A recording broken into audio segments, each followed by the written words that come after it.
Well, you may not have heard about this, since apparently it's not a big news story somehow, but UFOs turn out to be real. We're not kidding.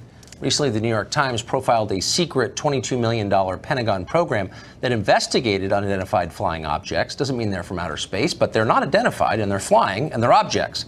The program wasn't bogus. Investigators found multiple aircraft encounters they could not explain, and they've even been storing metal alloy recovered from the vicinity of these encounters. Leslie Kean wrote about this in the New York Times, that piece in question, and she also wrote a book called UFO Generals, Pilots, and Government Officials Go on the Record. She spent years investigating UFOs with the support of former Bill Clinton Chief of Staff, by the way, John Podesta. Leslie Kean joins us tonight. Leslie, thanks for coming on. Thanks for having me, Tucker. So that piece, I think, vindicated a lot of work that you've been doing for an awfully long time, and certainly got my attention, and I've stopped making fun of people like you and started paying attention. This seems like a huge story. So I know that it's vast and hard to sum up, but if you could just briskly tell us what we think we know about these sightings. Well, we do know that there are objects in the sky and sometimes in the water that demonstrate extraordinary capabilities that experts say we don't have on this planet. We don't have the capability of creating the kind of technology or apparent technology that's been observed by high-level officials for many, many decades. The Pentagon program is the most recent discovery, but these things have been studied in other countries and by our country for many years.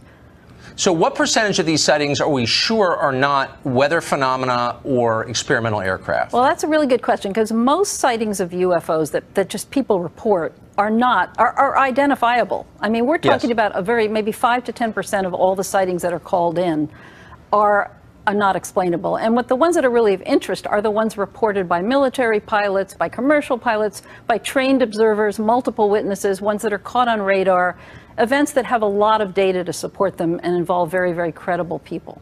So I guess what bothers me most about this story is how clearly people who should have been following up and paying attention haven't been. And the case that sticks with me, November 7th, I think, 2006, at Chicago O'Hare Airport, 4:15 in the afternoon, gate C-25, I believe, the pilot of the plane waiting to depart to Charlotte looks up, and there is a saucer hovering not that far over the plane. People in the tower see it, other pilots see it, dozens of people see it. It's real, and the FAA refuses to investigate. How could that be?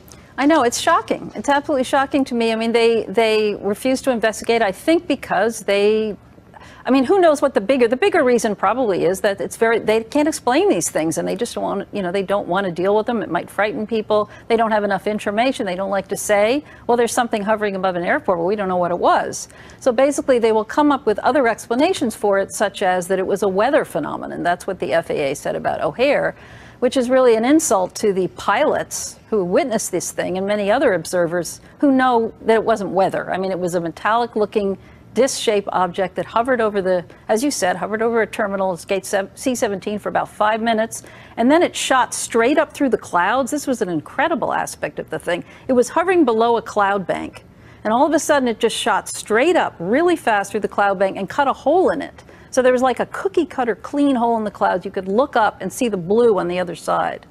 And, as far as anybody knows, as far as I know, and from what I've been told, we don't have machines in the sky that can do things like that. But I mean, this is not a potato field in Maine in the 1950s at 3 in the morning. This is Chicago O'Hare, one of the busiest airports in the world, in the middle of the day, in front of sober witnesses, including pilots and the control tower. And the FAA says we're not that interested. Like, how could that be? Yeah, I know. I mean, it's very bad. I appreciate how baffled you are, Tucker, because I'm baffled too. And you can imagine that the witnesses involved with this, it's an insult to them. I mean, there are many witnesses, and we're talking about military people, high-level people in the Air Force, the Navy, the other military commercial pilots who were just told that we're not interested in what they saw. And it's very difficult for a lot of them because they're patriotic people.